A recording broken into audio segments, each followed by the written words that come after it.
اصحاب کہف۔ جیسا کہ آپ کو معلوم ہے کہ قریش مکہ نبی کریم حضرت محمد صلی اللہ علیہ وسلم کو طرح طرح کی تکالیف دیا کرتے تھے تاکہ وہ حق بات کہنے سے رک جائیں، لیکن انہیں کامیابی نہ ہوئی۔ قریش مکہ اکثر حضرت محمد صلی اللہ علیہ وسلم سے مشکل سوال کرتے تاکہ کسی طرح یہ ثابت کر سکیں کہ نعوذ باللہ آپ صلی اللہ علیہ وسلم اللہ کے سچے نبی نہیں ہیں۔ اس ارادے سے ایک دن انہوں نے اپنے 2 آدمیوں کو مدینہ منورہ کے یہودیوں کے پاس بھیجا۔ کفار کا خیال تھا کہ یہودی چونکہ اہل کتاب ہیں، اس لیے ان سے حضرت محمد صلی اللہ علیہ وسلم کے بارے میں دریافت کیا جائے کہ وہ کیا کہتے ہیں۔ یہ دونوں افراد مدینہ سے منورہ کے یہودی علماء سے ملنے اور نبی اکرم صلی اللہ علیہ وسلم کے حالات اور تعلیمات بیان کر کے آپ صلی اللہ علیہ وسلم کے متعلق ان کی رائے معلوم کی۔ اس کے جواب میں یہودیوں نے ان کو بتایا کہ تم حضرت محمد صلی اللہ علیہ وسلم سے اصحاب کہف کے بارے میں سوال کرنا کہ وہ کون لوگ تھے۔ یہودیوں نے قریش مکہ کے نمائندوں سے یہ بھی کہا کہ یہ ایسی باتیں ہیں جو صرف اللہ کا ایک نبی ہی جانتا ہے۔ اگر حضرت محمد صلی اللہ علیہ وسلم سچے ہوں گے تو ان کا جواب دے دیں گے۔ قریش مکہ نے واپس آ کر نبی اکرم صلی اللہ علیہ وسلم سے اصحاب کہف کے بارے میں دریافت کیا، جس کے جواب میں اللہ تعالیٰ نے یہ سورت یعنی سورہ کہف نازل فرمائی۔ اسی سورت کی روشنی میں حضرت محمد صلی اللہ علیہ وسلم نے اہل قریش اور یہودیوں کے سوالوں کے جواب دے کر ان کو حیران اور شرمسار کر دیا۔ یہ تو تھا اس واقعے کا پس منظر۔ اب آتے ہیں اصل واقعے کی طرف۔ بتایا جاتا ہے کہ یہ واقعہ روم کے مشہور ساحلی شہر افسس میں پیش آیا تھا۔ آج کے دور میں موجودہ ترکی کے شہر سمرنا میں اس کے کھنڈر پائے جاتے ہیں۔ یہ واقعہ قیصر دقیانوس کے دور میں پیش آیا، جس نے سن 229 تا سن 251 روم پر حکومت کی تھی۔ قیصر دقیانوس ایک بت پرست اور ظالم بادشاہ تھا۔ اس نے اپنے دور حکومت میں عیسائیوں پر ظلم و ستم کے پہاڑ توڑے تھے۔ اس کی فوج عیسائی آبادیوں پر حملہ آور ہو کر بے دردی سے ان کا قتل عام کرتی۔ اپنی جان بچانے کے لیے آہستہ آہستہ لوگ بت پرستی کی طرف منتقل ہوتے گئے، تاہم کچھ لوگ ایسے بھی تھے جو بت پرستی اور جالہانہ رسم و رواج سے تنگ تھے۔ اصحاب کہف بھی انہی میں سے چند صاحب ایمان اور روشن ضمیر نوجوان تھے۔ ایک بار یہ نوجوان اپنے باپ دادا کے ساتھ عید منانے کے لیے شہر کے ایک میلے میں گئے۔ وہ شہر اس وقت شرک اور بت پرستی کا بہت بڑا مرکز تھا، اور وہاں اس وقت کے سب سے بڑے دیوتا کا مندر تھا، جس کی پوجا کرنے کے لیے شام، مصر، فلسطین وغیرہ سے بھی لوگ وہاں آتے تھے۔ یہ نوجوان بھی اپنے اپنے علاقوں سے اس میلے میں شرکت کے لیے گئے۔ انہوں نے وہاں شرک کو بت پرستی کے جو نظارے دیکھے تو ان کے دل میں خیال آیا کہ عبادت تو ایک اللہ کی ہونی چاہیے، قربانی وغیرہ بھی ایک اللہ کے نام پر ہی کی جانی چاہیے، پھر یہ لوگ ایک بے جان بت کے لیے یہ سب کیوں کر رہے ہیں؟ یہ سوچ کر یہ لوگ باری باری میلے سے الگ ہو کر ایک درخت کے نیچے آ کر بیٹھنے لگے۔ پہلے ایک آیا، پھر دوسرا، پھر تیسرا۔ اس طرح یہ سب ایک جگہ جمع ہو گئے۔ اگرچہ ان کا آپس میں کوئی تعارف اور جان پہچان نہ تھی، لیکن ایمان کی روشنی کے باعث یہ لوگ ایک جگہ مل گئے۔ ابتدا میں تو وہ سارے ایک دوسرے سے ڈر رہے تھے۔ ہر نوجوان کے دل میں یہ ڈر تھا کہ کہیں ایسا نہ ہو کہ میں ان کے سامنے اپنے دل کی بات کہوں اور یہ کسی کو بتا دیں، یوں بات بادشاہ وقت تک پہنچ جائے اور ہماری طلبی ہو جائے۔ بالآخر ان میں سے ایک ہمت کر کے بولا، دوستو کوئی تو بات ہے، ہم اس سارے میلے ٹھیلے اور فضولیات کو چھوڑ کر یہاں آ بیٹھے ہیں۔ میرا خیال ہے کہ ہر ایک اپنے دل کی بات بتائے کہ کس وجہ سے اس نے باپ دادا اور قوم کے اس میلے اور رواج کو چھوڑ کر یہاں اس درخت کے نیچے آ کر بیٹھنے کو اچھا سمجھا۔ اس کے جواب میں ایک نے کہا، مجھے تو اپنی قوم کی یہ رسم بالکل بھی پسند نہیں۔ جب ہم سب کا پیدا کرنے والا ایک اللہ ہے تو ہم اس کو چھوڑ کر ان جھوٹے معبودوں کی پوجا کیوں کریں؟ دوسرے نے کہا، یہی بات مجھے بھی یہاں اس میلے سے دور لے آئی ہے۔ پھر تیسرے نے بھی اس کی ہاں میں ہاں ملائی اور پھر چوتھے نے۔ اس طرح ان لوگوں نے اپنے دل کی بات ایک دوسرے سے کی۔ اب چونکہ وہ سب ایک جیسی ہی سوچ رکھتے تھے، اس لیے قدرتی طور پر ان میں ایک تعلق قائم ہو گیا۔ چند روز بعد ان نیک نوجوانوں نے ایک جگہ مقرر کر لی اور وہاں آ کر ایک دوسرے سے ملتے اور ایک اللہ کی عبادت کرنے لگے۔ آہستہ آہستہ لوگوں کو ان کے بارے میں پتہ چلتا گیا۔ پھر ایک دن کافروں نے انہیں پکڑ کر بادشاہ کے سامنے پیش کر دیا اور شکایت کی، ان لوگوں نے باپ دادا کا دین چھوڑ دیا ہے اور گمراہ ہو گئے ہیں۔ بادشاہ نے جب ان سے اس بارے میں دریافت کیا تو انہوں نے بڑی دلیری اور صاف گوئی سے اللہ کی وحدانیت کا اقرار کیا اور کہا، ہمارا رب وہی ہے جو آسمانوں اور زمینوں کا مالک و خالق ہے، ناممکن ہے کہ ہم اس کے سوا کسی کو اپنا معبود بنائیں۔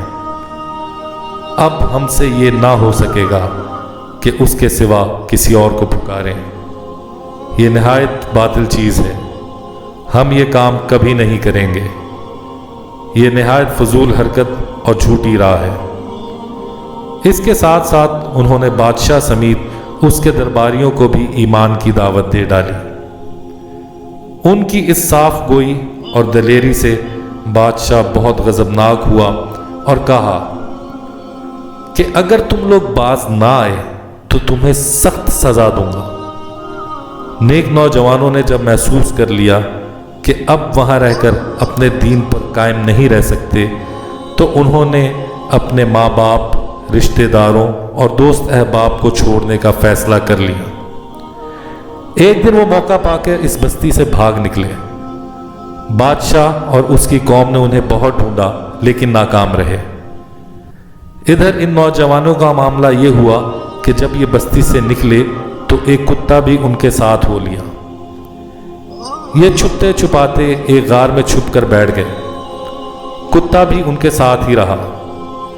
وہ سب چل چل کر بری طرح تھک گئے تھے، اس لیے غار میں جاتے ہی آرام کی خاطر لیٹ گئے۔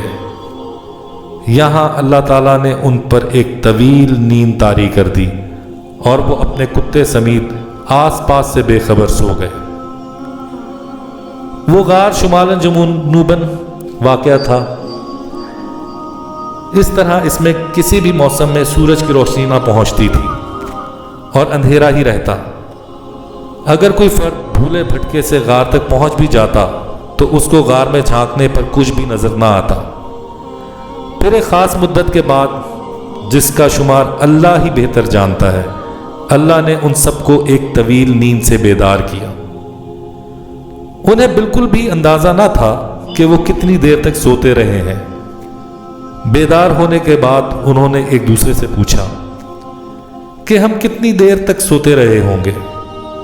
ان کا خیال تھا ایک دن یا اس سے بھی کچھ کم۔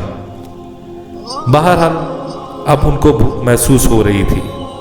انہوں نے بازار سے کچھ کھانے پینے کا سامان منگوانے کا ارادہ کیا۔ ان کے پاس کچھ سکے تھے۔ انہوں نے اپنے ایک ہوشیار ساتھی کو سکے دیتے ہوئے کہا کہ وہ جا کر بازار سے کچھ لے آئے، لیکن ساتھ ساتھ نصیحت بھی کی، دیکھو ذرا احتیاط سے جانا، ایسا نہ ہو کہ بادشاہ کے لوگ تمہیں دیکھ لیں اور ہم لوگ پکڑے جائیں۔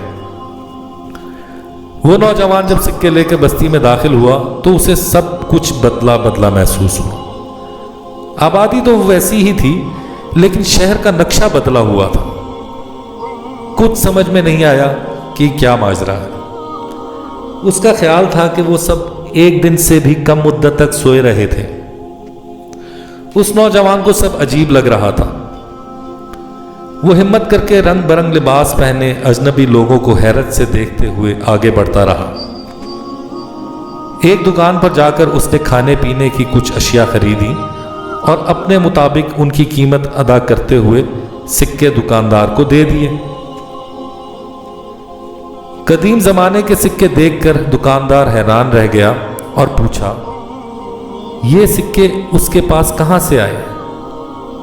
نوجوان سمجھا کہ شاید دکاندار اسے چور سمجھ رہا ہے، اس لیے وہ بولا، یہ سکے تو میرے ہی ہیں، اور کل شام کو تو میں یہاں سے گزرا تھا، یہاں کا بادشاہ دقیانوس ہے نا۔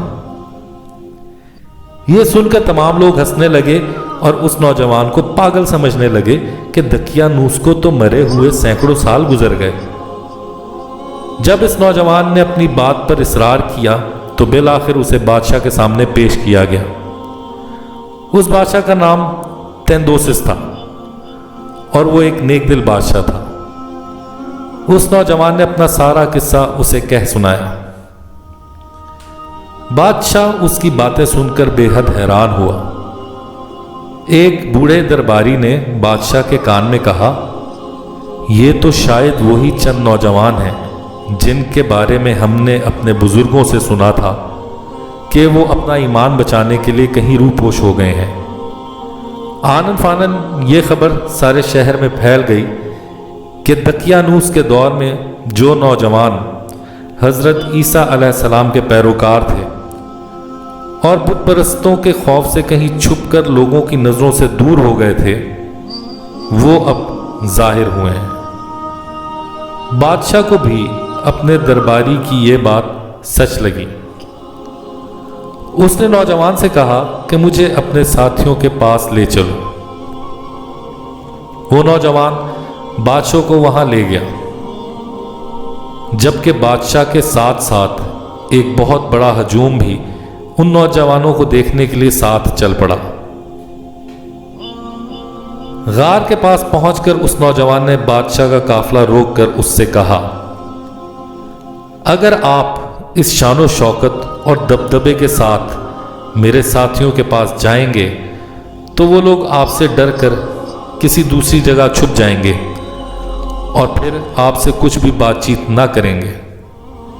مناسب ہے کہ آپ یہاں ذرا ٹھہریں اور میں جا کر ان لوگوں کو آپ کے آنے کی خبر دوں اور یہ بھی کہہ دوں کہ بادشاہ دقیانوس دنیا سے رخصت ہو چکا ہے، تاکہ ان کا خوف دور ہو جائے۔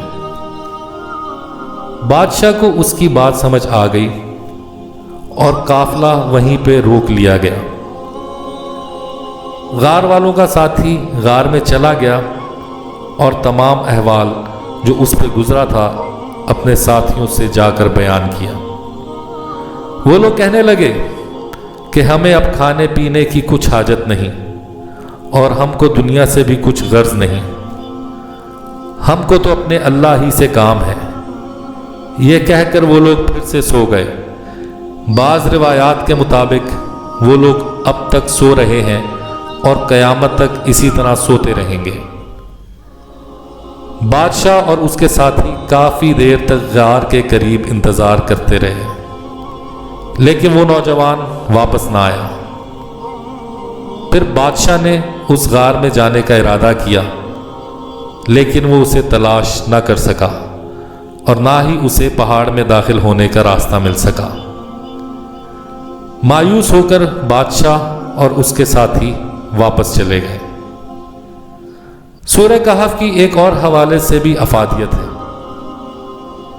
اصحاب کہف کے بیان کے فوراً بعد ہی اللہ تعالیٰ نے فرمایا ہے اور کسی بھی چیز کی نسبت یہ ہرگز نہ کہا کر کہ میں اس کام کو کل کرنے والا ہوں، مگر یہ کہ اگر اللہ چاہے، یعنی انشاءاللہ کہہ کر اور اپنے رب کا نام لینا بھول جائیں تو یاد آنے پر لے لیں اور کہہ دیں امید ہے میرا رب مجھے اس سے بھی قریب تر ہدایت کی راہ دکھا دے گا۔ سورہ کہف آیت 23-24۔ اس آیت کی شان نزول یہ بتائی جاتی ہے کہ جب قریش مکہ نے نبی اکرم صلی اللہ علیہ وسلم سے اصحاب کہف کے متعلق پوچھا تو آپ صلی اللہ علیہ وسلم نے فرمایا میں کل ان کے جوابات دے دوں گا، لیکن آپ انشاءاللہ کہنا بھول گئے۔ پھر ایسا اتفاق ہوا کہ کچھ دنوں تک آپ صلی اللہ علیہ وسلم پر وحی کا نزول نہ ہوا۔ اب مشرکین کو ایک بہانہ ہاتھ آ گیا کہ دیکھا اگر یہ سچے نبی ہوتے تو ہماری باتوں کا جواب دیتے۔ اس طرح نبی اکرم صلی اللہ علیہ وسلم کو دوہری تکلیف محسوس ہوئی۔ اول تو یہ کہ وحی کا سلسلہ نامعلوم وجہ سے منقطع ہو گیا، اور دوم مشرکین کے طنز کے باعث آپ رنج و غم محسوس کر رہے تھے۔ بالآخر حضرت جبرائیل علیہ السلام اللہ کے حکم سے ان سوالوں کے جواب لے کے حاضر ہوئے، اور ساتھ ہی اس طرف اشارہ کیا کہ کسی بھی کام کا ارادہ کرو تو انشاءاللہ ضرور کہہ لیا کرو۔ یہاں کسی فرد کو یہ غلط فہمی نہیں ہونی چاہیے کہ نبی اکرم صلی اللہ علیہ وسلم انشاءاللہ کہنا بھول گئے تھے، بلکہ یہ ایک حقیقت ہے کہ انبیاء کرام کا ہر عمل اللہ کی مرضی اور منشا کے مطابق ہوتا ہے، اس لیے ان کا بھولنا بھی اللہ کی مرضی کے مطابق تھا، اور اس کے ذریعے اللہ تعالیٰ نے قرآن پاک میں اس طرف اشارہ کر کے رہتی دنیا تک اہل ایمان کو ایک سبق دے دیا کہ کوئی بھی کام کرتے وقت انشاءاللہ ضرور کہہ لیا کریں، کیونکہ انسان کا کوئی بھی عمل اللہ تعالیٰ کی مرضی کے بغیر ممکن نہیں ہوتا۔